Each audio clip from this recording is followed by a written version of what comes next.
성도 여러분 안녕하십니까? 오늘은 우리 신약성경의 21번째 책인 베드로 전서를 공부하겠습니다. 베드로 전서는 또한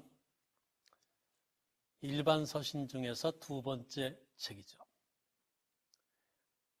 우리가 우리의 가족이나 형제 중에서 많은 고통이나 고난을 당하는 친척, 형제, 가족이 있으면 위로하고 싶어집니다.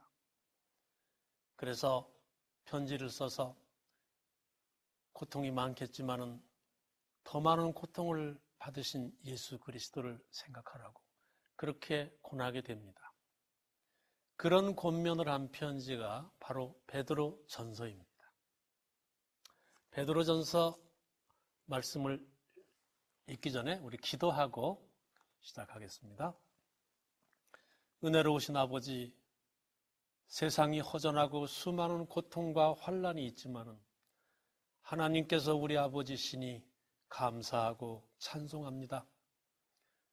우리에게 산 소망을 주시고 썩어지지 않을 기업을 주시고 그리스도의 피와 영원한 말씀으로 우리 구원을 확인하여 주셨사오니 그 크신 은혜를 감사합니다. 은혜로우신 주님, 어려울 때마다 고통스러울 때마다 우리보다 더 큰 부당한 고통과 불의한 고통을 당하시고 승리하신, 그래서 지금은 하늘에 계신 우리 주 예수 그리스도를 바라보면서 승리하게 하여 주시옵소서. 우리 구주 예수님의 이름으로 간절히 기도 올립니다. 아멘.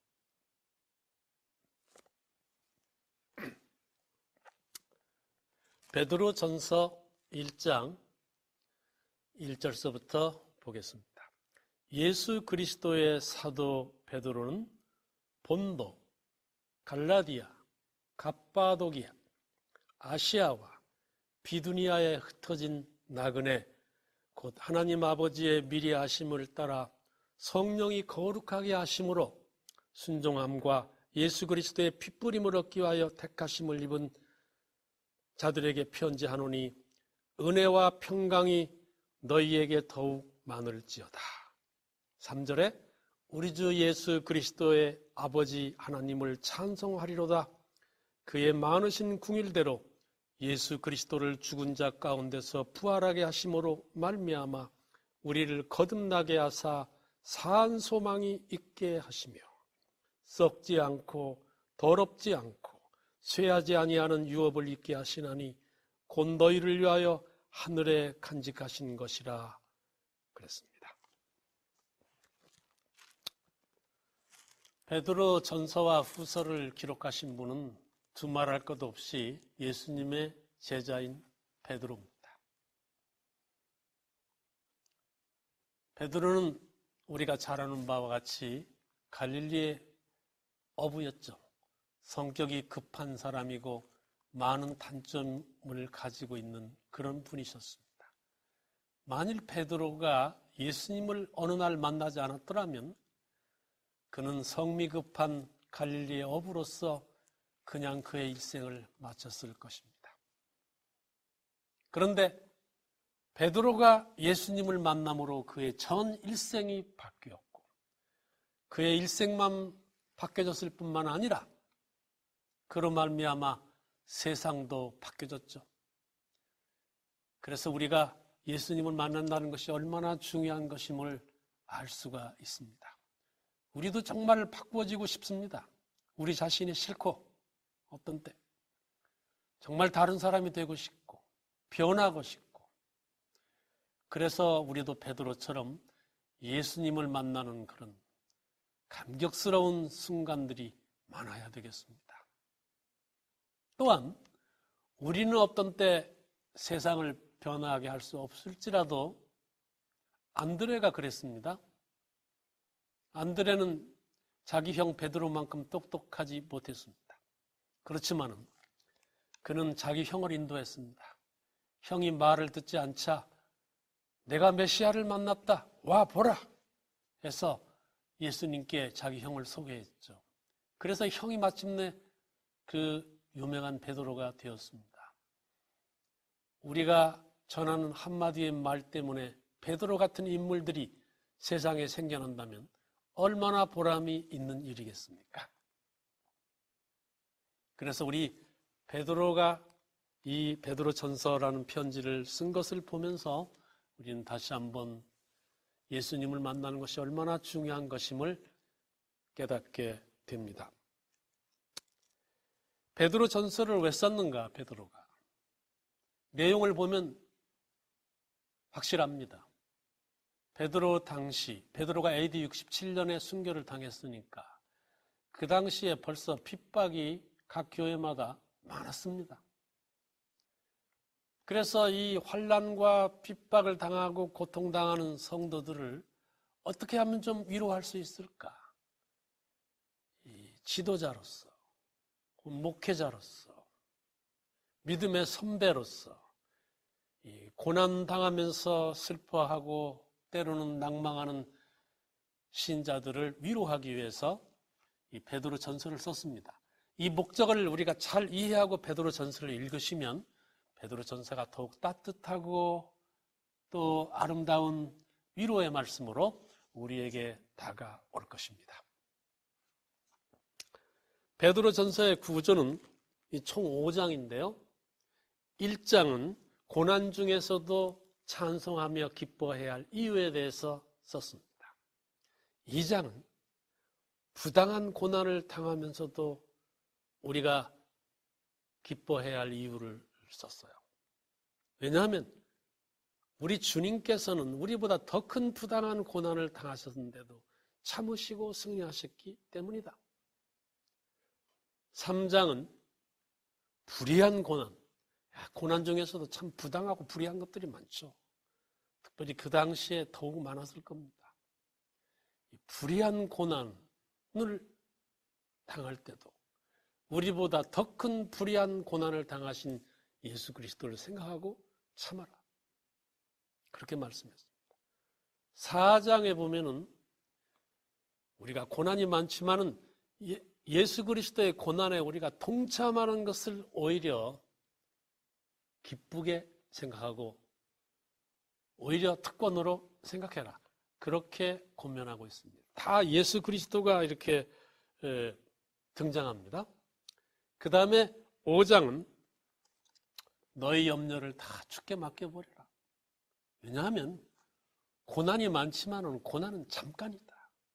이 잠깐의 고난이 끝나고 승리한 사람에게는 영원한 멸류관이 기다리고 있다.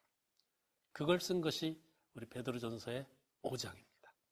그러면 우리 1장서부터 차근차근 베드로가 성령의 감동하심으로 말씀하신 것들을 우리가 한번 보겠습니다. 제 1장을 보면 우리가 읽었습니다마는 고난 중에서도 찬송하라 그랬습니다.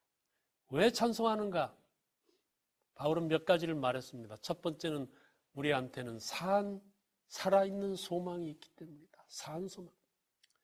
이 세상에도 소망이 많지만은 세상의 소망은 허전한 것들이 너무나 많죠. 헛된 것들, 황당한 것들, 욕심에 끌린 소망들, 그런 것들이 많지만은 그리스도 안에서 우리가 갖는 소망이야말로 이것이야말로 살아있는 소망이고 반드시 성취될 소망이기 때문에 우리한테 산 소망이 있기 때문에 기뻐하라 그렇게 말씀을 했습니다.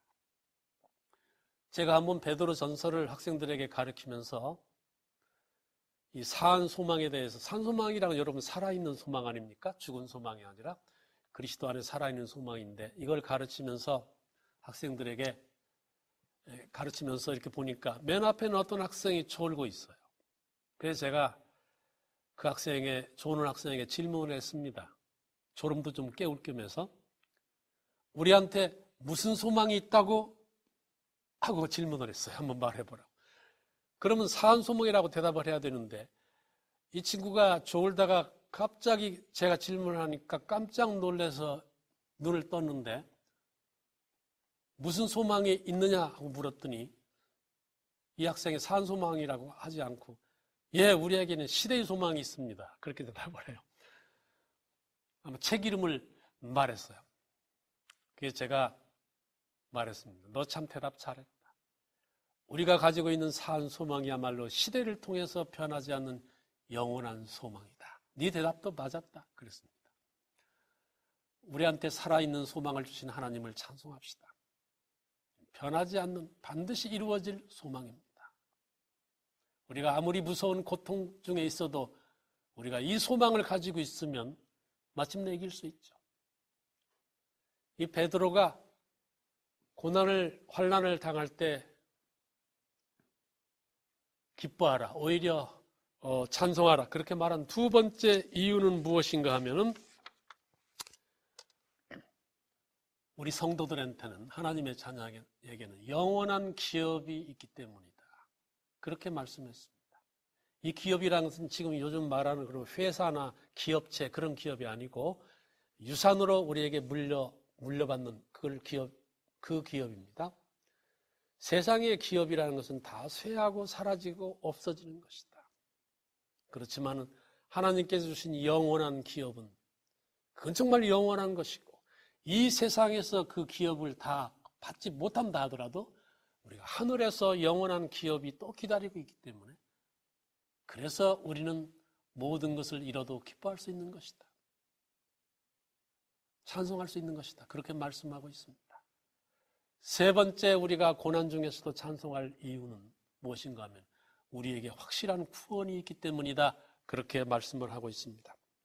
이 구원이라는 것은 얼마나 굉장한 것인지 12절에 보면 천사들도 연구하고 부지런히 살피는 것이다. 10절에 보면 선지자들도 연구하고 부지런히 살피는 것이다.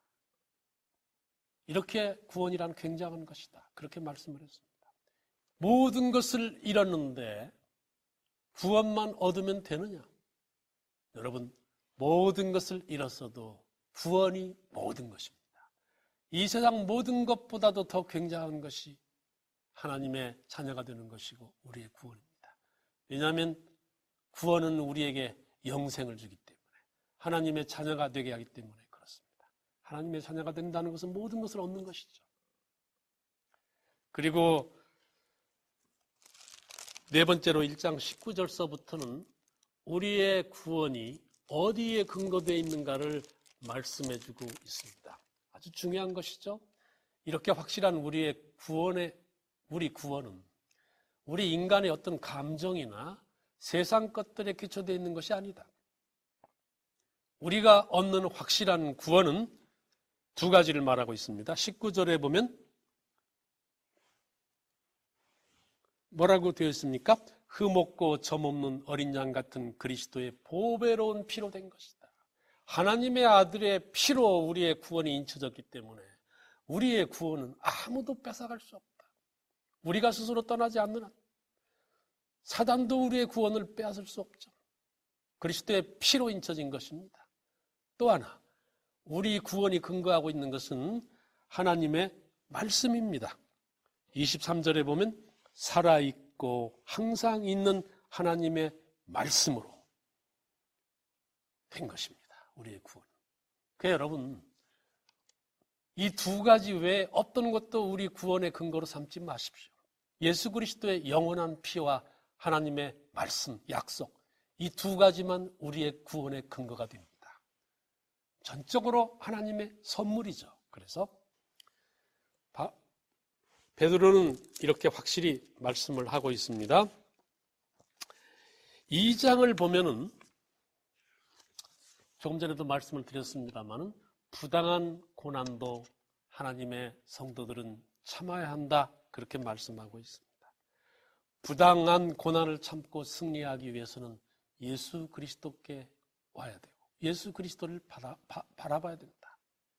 그런 때 우리는 택하신 족속이요 왕같은 제사장이 되는 것이다. 우리가 그리스도 안에서 택하신 족속이고 왕같은 제사장이 되었다는 것을 안다면 이 세상의 핍박이나 고난이 무슨 그렇게 큰 것이 되겠느냐. 오히려 찬송할 수 있을 것이다. 그렇게 말씀하고 있고 2장 11절서부터 18절까지 보면 부당의 고난을 가져오는 원인들에 대해서 몇 가지 말씀하고 있고, 거기에 대해서 어떻게 성도들은 대처해야 되나를 말씀하고 있습니다. 우리에게 부당하게 고난을 가져오는 것들은 첫 번째 보면 거기 이방인들이라고 그랬습니다. 11절서부터 보면 너희를 악행한다고 비방하는 이방인들, 그 이방인들에게 행실을 선하게 가져 하나님께 영광을 돌리게 하라 그랬습니다. 그 당시 믿지 않은 이방인들이 믿는 그리스도인들을 많이 부당하게 핍박했죠. 그렇지만은 원수를 원수로 갚지 말고 핍박을 악으로 갚지 말고 선한 행실을 가져서 오히려 감동을 주고 하나님께 영광을 돌리게 하라. 그것이 부당한 이 핍박을 이기는 방법이다 그랬습니다. 또 하나의 부당한 핍박을 가져오는 존재들은 무엇인가 하면 인간의 제도들입니다. 13절에 보면 인간의 제도, 왕이나 혹은 악행하는 이 위의 지도자들, 이런 사람들이 우리에게 부당한 고난을 가져오지만은 어떻게 그들을 대할 것인가? 오히려 순종하라.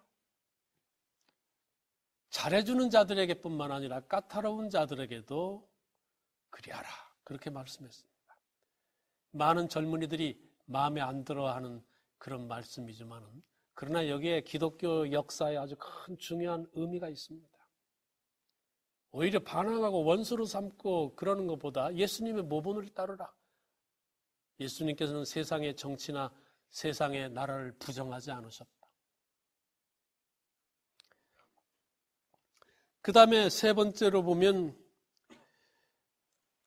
그 19절서부터 보면요. 세 번째 고난을 가져오는 사람들입니다. 그 당시는 주인들입니다. 종들의 입장에서는 오늘날도 우리를 이끄는 또 우리에게 부당한 행동을 하는 마치 주인처럼 행세하는 그런 세력들이 우리 삶에 있죠. 그런 억울한 일을 부당한 대우를 하는 주인을 만날 때는 어떻게 하면 좋을까? 이것도 역시 오히려 순종하라 그랬습니다. 선행으로 오히려 그들을 감동시키라 그랬습니다. 그리고 마지막 2장 19절서부터 24절에 보면 우리가 부당하게 고난을 받을 때 역시 부당한 고난, 우리보다 더 크게 부당한 고난을 받으신 그리고 끝까지 참으신 예수 그리스도를 생각하고 위로를 받으라. 그렇게 말씀을 했습니다. 예수님께서는 죄를 범하지 않으시고 부당한 고난을 당하실 때 그 입에 거짓도 없으셨다. 그리고 욕을 당하시되 맞대어 욕하지 아니하시고 고난을 당하시되 위협하지 아니하시고 오히려 공의로 심판하시는 하나님께 부탁하셨다. 그리고 친히 나무에 달려 그 몸으로 우리 죄를 담당하시고 이런 부당한 고난을 당하셨지만 끝까지 참으시고 오늘 우리의 구주가 되시는 것이다. 그렇게 말씀을 하고 있습니다. 제3장은 뭐라고 했습니까? 역시 위로를 베푸는 말씀인데요. 2장이 부당한 고난이라면 3장은 불의한 고난, 더 좀 정도가 심해졌어요. 완전히 의롭지 못한 고난, 완전히 불의한, 이 불의한 세력이 우리를 괴롭힐 때 그리스도인은 어떻게 하면 좋을까? 그것이 이 3장의 내용입니다. 그런데 거기 첫 번째 남편과 아내의 관계가 나옵니다. 불의하게 우리를 괴롭히는 것을 말씀하시면서 남편과 아내를 첫 번째 언급한 이유가 무엇일까요? 아마 그 당시도 아내는 남편에게 불의한 고난을 당했는지 모릅니다. 아마 그랬을 겁니다. 그래서 남편과 아내를 먼저 권면했습니다. 아내에게는 불의한 남편이라 하더라도 혹시 남편이 불의하게 고난을 준다 하더라도 참고 순종하고 남편의 구원을 위해서 기도하라. 그렇게 말씀했습니다. 그리고 남편들에게는 또 말씀했습니다. 아내를 귀히 여기라. 그렇지 않으면 너희 기도가 막힐 것이다 그랬습니다. 이게 참 두려운 말씀이죠. 아내를 억울해서 잠 못 자게 만들고 아내를 부당하게 불의하게 대접하면 남편의 기도가 막힌다. 그렇게 말씀을 하신 것입니다. 3장 8절서부터 보면은 불의한 고난을 당하는 형제들도 오히려 악을 악으로 갚지 말고 오히려 불쌍히 여기라고 했습니다. 오히려 복을 빌어주라 했습니다. 3장 14절에 보면 의를 위하여 고난을 받으면 오히려 복 있는 자다. 그렇게 말씀을 하셨고요. 3장 15절에 보면 너희 마음에 그리스도를 주로 삼아 거룩하게 하고 너희 속에 있는 소망에 관한 이유를 묻는 자에게는 대답할 것을 항상 준비하되 온유와 두려움으로 하고 그랬습니다. 이렇게 불의한 고난을 받을지라도 선을 행함으로 고난받는 것이 하나님의 뜻일진데 참으라. 그렇게 말씀을 하신 것입니다. 그리고 3장의 마지막 부분에서는 우리보다도 더 큰 불의한 고난을 당하신 분이 계시다. 그분이 그리스도시다.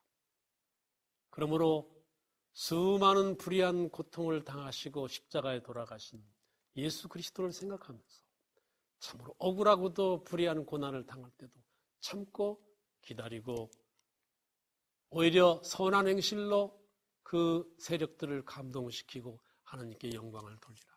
이렇게 권면을 하고 있는 것입니다. 그리고 이 3장의 마지막 부분에서는 그리스도께서도 불의한 고난을 당하셨다를 말하면서 노아 홍수 이야기를 하고 있습니다.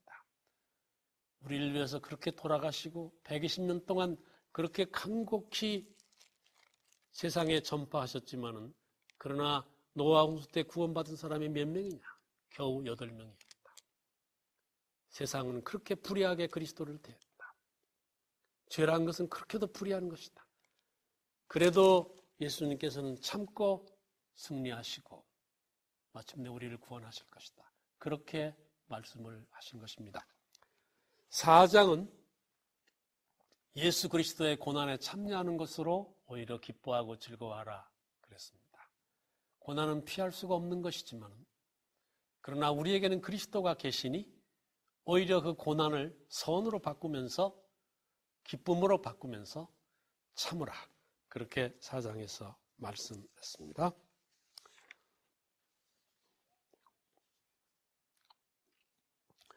4장을 우리가 좀 읽어보죠. 12절에 보면 사랑하는 자들아 너희를 연단하려고 오는 불시험을 이상한 일 당하는 것 같이 이상하게 여기지 말고 오히려 너희가 그리스도의 고난에 참여하는 것으로 즐거워하라. 이는 그의 영광을 나타나실 때 너희로 즐거워하고 기뻐하게 하려 함이라 그랬습니다. 너희가 그리스도의 이름으로 치욕을 당하면 복 있는 자다.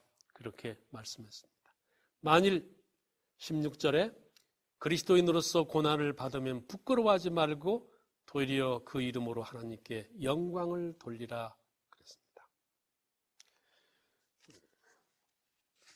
이것이 4장에서 고난을 당하는 우리 하나님의 자녀들에게 주시는 권면입니다. 5장으로 가보겠습니다. 5장은 이제 베드로 전서의 마지막 장으로서 결론적인 권면입니다. 5장의 내용을 한마디로 말하자면 고난은 잠깐이라는 것입니다. 불의한 고난, 부당한 고난들, 이 죄악 세상에서는 우리가 그걸 피할 길이 없다. 그렇지만은 우리가 크게 위로를 받는 것은 우리에게 예수 그리스도가 계신 것이다. 하나님께서 우리 아버지가 되신 것이다. 어떤 고난을 당할지라도 우리가 하늘을 우러러서 하나님 감사합니다. 그렇게 말할 수 있고 우리보다 더 큰 불의한 고난과 부당한 고난을 당하시고 십자가에 달려 돌아가신 예수 그리스도를 생각할 때 우리가 우리 고난을 이길 수 있는 것이다. 그리고 이 모든 고난은 잠깐이다. 잠깐 동안의 고난을 참으면 영원한 기쁨과 영원한 하늘에서의 삶이 성도들을 기다리고 있다. 그렇게 마지막 권면을 베드로가 하면서 위로를 주고 싶은 것입니다. 베드로전서 5장 7절에 보면 그래서 너희 염려를 다 주께 맡기라. 이는 그가 너희를 돌보심이라 그랬습니다. 염려가 많지만은 다 주님께 맡겨라. 우리보다 더 큰 수많은 걱정과 염려를 당하셨던 주님께서 우리를 도와주실 것이다. 그리고 베드로전서 5장 8절은 유명한 절입니다. 근신하라 깨어라 너희 대적 마귀가 우는 사자같이 두루다니며 삼킬 자를 찾나니 그랬습니다. 이 사단이 하는 일을 아주 정통으로 베드로가 지적했습니다. 우리가 사단과 악의 세력이 보이지 않기 때문에 사단이 무슨 일을 하는지 우리가 잘 느끼지 못합니다만 이 베드로전서 5장 8절에 보면 사단은 가만히 있는 존재가 아닙니다. 어떻게든지 하나님의 백성을 우리 주님께로부터 떨어뜨려서 구원의 확신을 잃어버리게 하고 멸망시키려는 것이 사단의 목적이죠. 그는 우는 사자처럼 택하신 자라도 미혹하려고 돌아다니는 것이, 잠시도 쉬지 않는 것이 사단이 하는 일입니다. 그래서 우리에게 수많은 고난도 또 가져오죠. 그래서 우리가 이 사단이 하는 것들을, 사단의 정체를 우리가 악의 세력이 하는 일들을 밝히 깨닫고 싸워서 물리쳐야 되겠습니다. 제가 몇 번 말씀을 했습니다만 우리 하나님의 구원받은 백성에게도 이제 하나님의 자녀인데도 영생을 소유하고 있는데도 왜 성경에서 싸우라고 말씀하시는 것이 무슨 말씀입니까? 디모데 전서 후서에 보면 믿음의 선한 싸움을 싸우라고 계속 말씀하셨어요. 에베소서 6장에 보면 하나님의 전신갑주를 입고 싸우라고 했습니다. 왜 영생을 소유한 하나님의 구원받은 백성에게 이런 싸움이 있습니까? 제가 그때 두 가지 큰 것을 말씀했습니다. 하나는 사단의 공격입니다. 우는 사자처럼 삼킬 자를 찾아 잠시도 쉬지 않는 사단의 공격이, 아주 치밀한 공격이, 우리에게 딱 맞는, 우리를 거꾸로 드릴 수 있는 공격이 수없이 우리에게 있기 때문에 우리가 그 공격을 막아나기 위해서는 전신갑주를 입어야 되죠. 치열한 전투에서 싸워야 합니다. 또 하나는 우리 옛사람이 우리를 끊임없이 괴롭히고 다시 옛사람으로 끌어가려고 하기 때문에 새사람을 입은 우리를, 우리 내면에 영적 싸움이 있죠. 성과 악의 대쟁투는요, 정말 우리 전 존재, 우리 세포 안에서도 늘 일어나는 것입니다. 그래서 날마다 이 싸움에서 하나씩 하나씩 승리하며 가는 것이 성하고 완전의 길이죠. 이게 베드로전서 5장 8절에서 베드로는 성도들의 고난의 원인 중에 하나를 여기 지금 말하는 것입니다. 그 정체를 밝히 여기서 우리에게 보여주는 것입니다.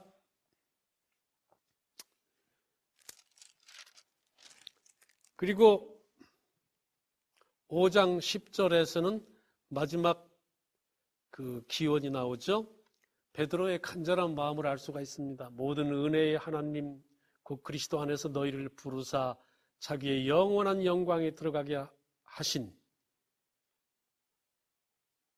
이가 잠깐 고난을 당한 너희를 친히 온전하게 하시며 굳건하게 하시며 강하게 하시며 털을 견고하게 하시리라. 그렇게 마지막 위로를 베풀고 있습니다. 이 베드로 전서는 베드로가 바벨론에서 썼다고 말씀하고 있습니다. 13절에 보면 바벨론에 있는 교회가 너희에게 문안하고 내 아들 마가도 그리하느니라 말씀을 했습니다. 이때 마가가 베드로와 함께 같이 열심히 전도했다는 것을 우리가 알 수 있고, 여기서 베드로가 바벨론에 있다고 그랬는데 그 당시에는 바벨론은 이미 멸망하고 없습니다. 그럼 여기 있는 바벨론은 어딘가? 그 당시 그리스도인들은 로마를 바벨론으로 불렀습니다. 아주 혼합된 악의 도시이기 때문에 바벨론이라고 불렀는데, 그렇다면 베드로는 지금 마가와 함께 로마에서 열심히 전도하면서 베드로 전서를 쓴 것이 틀림이 없습니다. 우리는 베드로 전서를 정독하면서 고난당하는 하나님의 백성들을 향한 베드로의 간절한 안타까운 마음, 그리고 위로하고 싶은 그 간절한 마음을 우리가 봅니다. 그래서 감동을 받고 우리가 베드로의 권면처럼 우리에게 어떤 불의한 고난과 부당한 고난이 올지라도 그보다 몇 배 더 큰 고난을 참으시고 우리를 위해서 십자가에 돌아가시고, 그러나 지금은 승리하셔서 하늘에 계시고 우리 옆에 계시고 우리의 고난에 동참하시는 예수 그리스도를 생각하면서 우리가 승리하는 삶을 살아야 되겠습니다.